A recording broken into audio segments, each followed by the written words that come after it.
Capítulo 4 del viaje a Astro Azul, la fuga. Estábamos en el 5º nivel. Era cierto que allí la sensación era más fresca.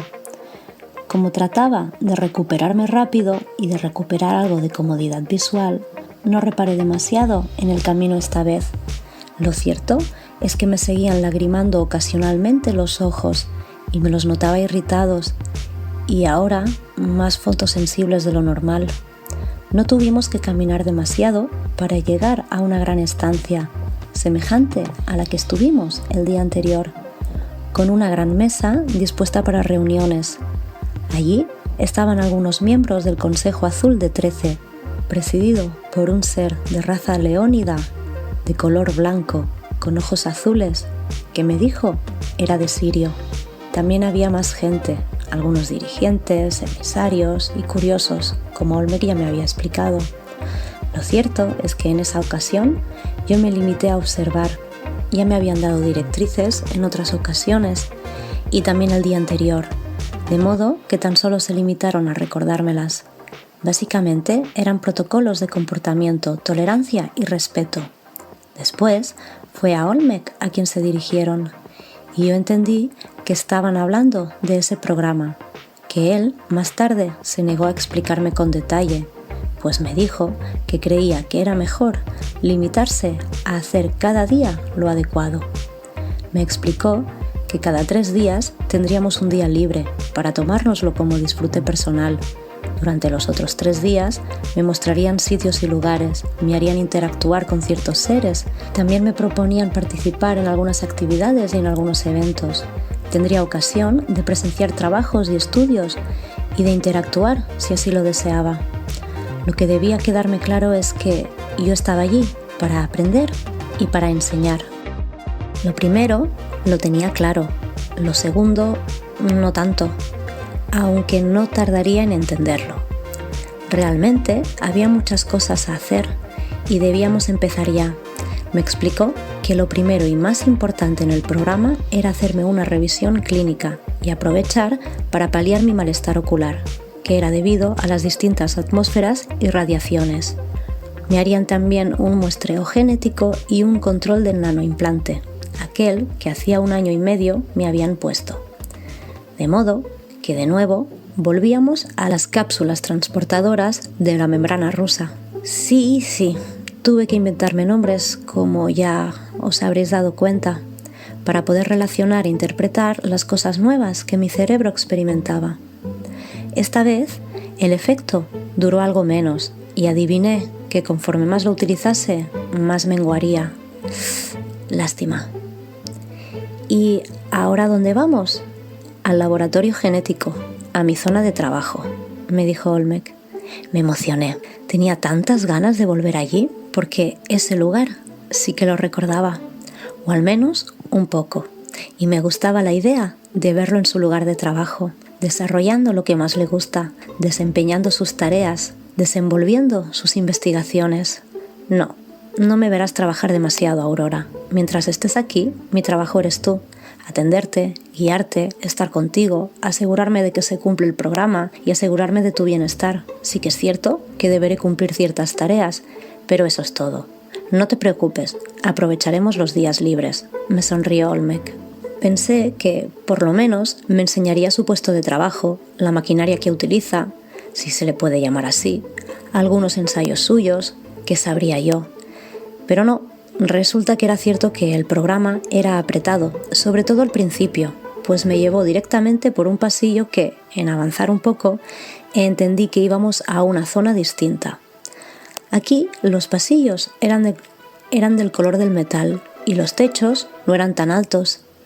Llegamos a una estancia esterilizada, donde habían dispuestas una camilla, un par de máquinas, si así se podían nombrar, una pantalla holográfica y una, centrifugadora de luz horizontal, y además de estas vi varias en los laboratorios. Allí habían 2 seres más, uno también andromedano y otro arturiano. Me has engañado, le hice saber a Olmec. Has dejado que pensase que íbamos a Disneyland, cuando en realidad me estabas llevando al dentista. Él abrió sus ojos, un gesto común en él, pero esta vez en gesto de incomprensión. Le dije que ya se lo explicaría después y que terminásemos cuanto antes. De nuevo, me hicieron desnudarme y me dieron lo que allí debía ser una bata quirúrgica de tela muy ligera y cómoda, de un color blanco satinado. Me hicieron análisis de fluidos varios, analizaron tejidos, células, cabello y tomaron muestras de todo aquello. Luego me pidieron que me sentara y Olmec me pasó un aparato cerca del cuerpo, por todo él. Si no confías en él, ese pequeño artefacto en la mano de otra persona en otro lugar u otra situación hubiese pensado que era un arma. Aunque me recordaba mucho a la maquinita que las cajeras del supermercado utilizan para captar el código de barras de los productos y así saber el precio, solo que mucho más sofisticada, por supuesto. Hacía un muy sutil ruidito cuando, adivinaba, estaba en funcionamiento. Mientras me la iba pasando a cierta distancia por el cuerpo, enfrente de mí y de forma holográfica, comenzó a aparecer una radiografía de mi interior, con la diferencia de que no solo se veían los huesos, sino que podían verse las venas, los nervios, las articulaciones, los músculos, los órganos, y todo ello en movimiento y a tiempo real. Pude ver mi sangre fluir, mi corazón bombear, mis pulmones llenarse de aire, mi diafragma expandirse y contraerse, y si me movía, podía ver todos y cada uno de los movimientos que realizaba en la articulación en cuestión. Sentí de nuevo otra ambivalencia, aversión y fascinación. Podía ver mi interior en pleno funcionamiento, a tiempo, apariencia y tamaño real en 3 dimensiones. ¡Wow! Era realmente fascinante. Pregunté si veían algo anormal, si todo estaba bien, lo que les produjo sorpresa, pues consideraban que al estar viéndolo yo misma podría deducirlo, pero no era el caso, o no del todo. Después de eso, me hicieron un pequeño raspado en la piel de las manos, antebrazos, codos, rodillas, nuca, espalda, abdomen, cara, boca, bueno, el interior de la mejilla. Sí, otro muestreo. Al poco, Olmec me llevó a otra habitación para realizar otra prueba, y menos mal, esta ya me la conocía.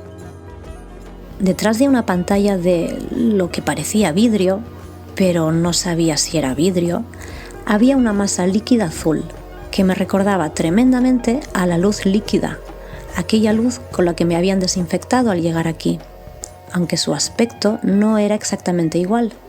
Esta masa era como una esfera que se mantenía en suspensión. Olmec, al tocar lo que podría definir como botones, aunque parecían inexistentes, un panel de control. La esfera comenzó a tomar formas. Mantente atenta a lo que ves. No tienes que hacer nada, solo observa las formas. No dejes de mirarlas, me transmitió. Ya había hecho esto antes. Se trataba de mirar las formas geométricas, los mandalas estilo cimática que la masa esférica en suspensión de luz líquida iba cobrando. Era como mirar a un caleidoscopio, azules en diferentes matices en forma de luz. Se transformaban de un mandala a otro de manera hipnótica, como si se tratase de olas levitando artísticamente. Y, sin darme cuenta, me estaban haciendo un tipo de escáner neurológico, porque tienen varios tipos, por supuesto. En este, miden las ondas cerebrales según su umbral y cómo éstas se liberan e interactúan con el cuerpo y el entorno. Esa prueba realmente adormece, pero no me dejaron descansar, no había tiempo. Parece ser que de tanto decirme que el tiempo no existe, hayas agotado el tuyo, les repliqué.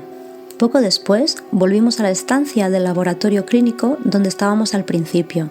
Allí me hicieron sentarme de nuevo y me hicieron mirar a un punto mientras pasaban unas luces por delante de mi vista. Ese momento ya sí que no lo pude soportar. Yo sabía bien por qué. Me recordaba algo, y no solo se trataba de las luces. En ese momento traté de centrarme y de entender que esos aparatos que producían esas luces era algún tipo de diagnóstico ocular, pero tuve un flashback y disocié, ya que recordé experiencias desagradables, cierto trauma sufrido en su momento con un tipo de raza conocida como grises.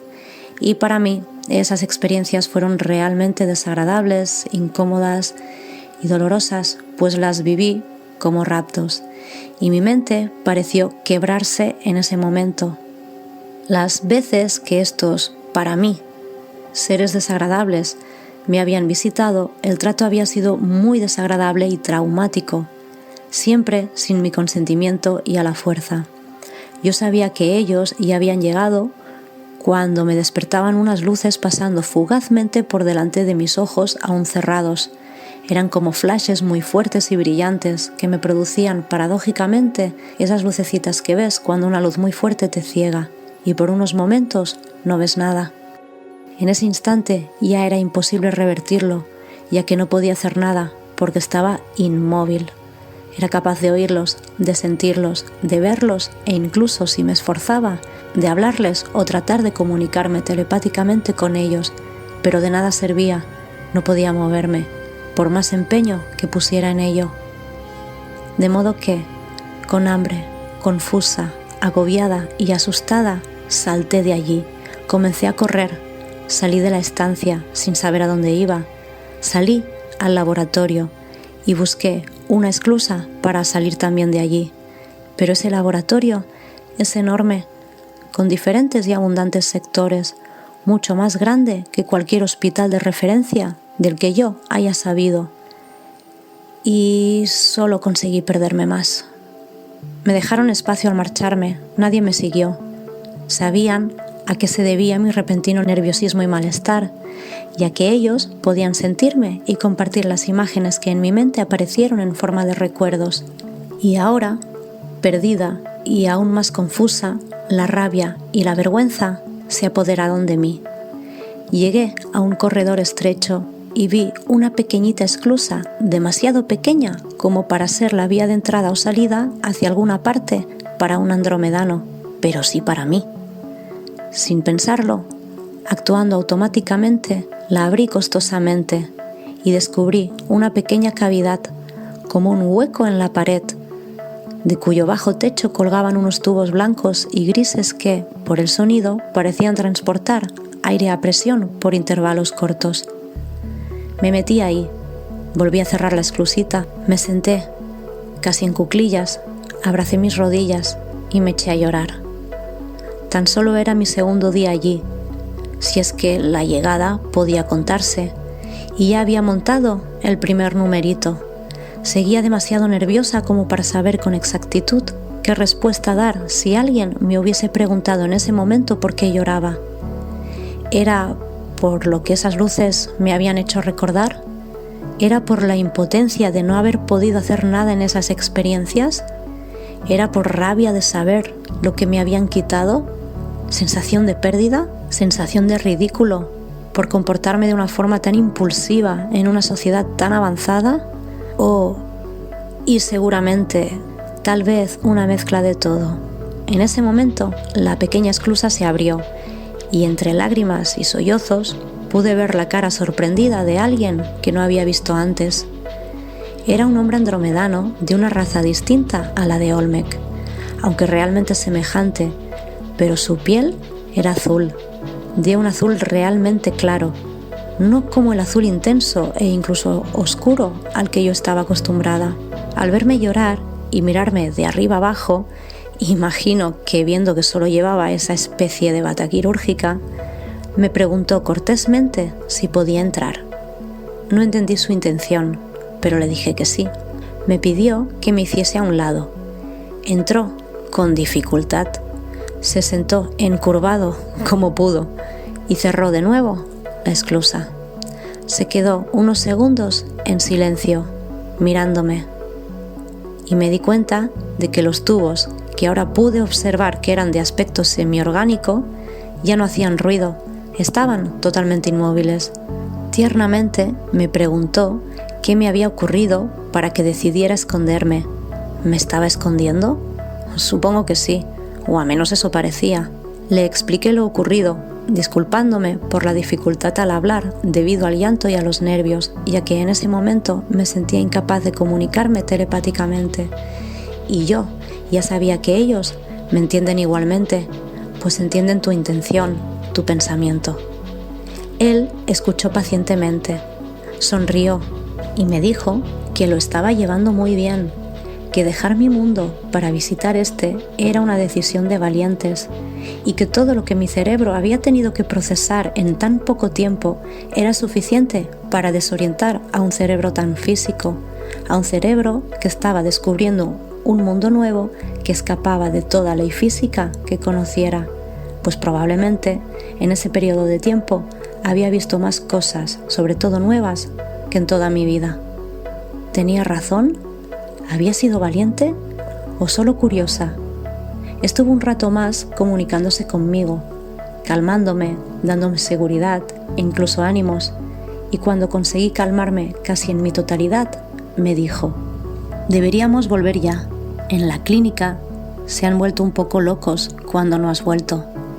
Tienes a tu guía muy preocupado, y no porque te hayas perdido, sino porque sabe que estás afligida y él no ha podido hacer nada para remediarlo. Se siente muy responsable de tu bienestar. Entendía que este ser podía saber todo eso gracias a su telepatía, pues así funcionan ellos, pero no pude evitar preguntar: ¿cómo has sabido que estaba aquí si ni siquiera sabías entonces que andaban buscando a alguien? Él levantó el ceño. En los paneles de control surgió una incidencia. Inhabilité el sector y vine a ver qué ocurría. Sentía que había alguien dentro. Pude notar tus pensamientos y tu dolor. Has escogido un muy mal lugar para esconderte, terrícola. Si te hubieses apoyado o hubieses estirado de uno de estos tubos, se habría liberado presión. Te habrían golpeado duramente y, si no hubieses perdido la conciencia, igualmente te habrías asfixiado. Por supuesto, no permitiríamos tal cosa, pero por favor, no lo vuelvas a hacer. Me quedé atónita. Le pregunté cómo había consentido que nos quedáramos allí sabiendo el riesgo que corríamos, pero se limitó a insistir, con otra amable sonrisa y cerrando sus párpados, que él no lo habría permitido. Y yo pensé: el pueblo de la plácida sonrisa. Al salir de allí, Olmec y los demás estaban fuera, esperando, y mi preocupado guía estaba claramente alarmado. Cabe decir que en ellos las emociones siempre son mucho más relajadas y sutiles en cuanto a expresión no verbal. Aún así, pude notarlo. Me preguntó cómo me sentía. Le contesté que tenía hambre, mucha hambre, mucha hambre, y rompí a llorar de nuevo. No entendía nada, no era capaz de comprender por qué estaba llorando tanto, cómo me estaba afectando todo. Y entonces noté que alguien me transmitía: estás pasando por mucho estrés en este momento, deja que tu mente se adapte, no le exijas tanto. Cuando le miré, vi que era el ser azul que había estado calmándome. Le di mi nombre y le pedí el suyo, después de agradecerle enormemente su acto de paciencia y bondad. Kalik, me dijo, del laboratorio genético. Alguien que, por suerte, pude volverme a topar en otras ocasiones y con quien pude generar una bonita y educada amistad. Me rugió el estómago sonoramente y Olmec prometió llevarme a comer. E insistí en volver para vestirme. No era necesario continuar.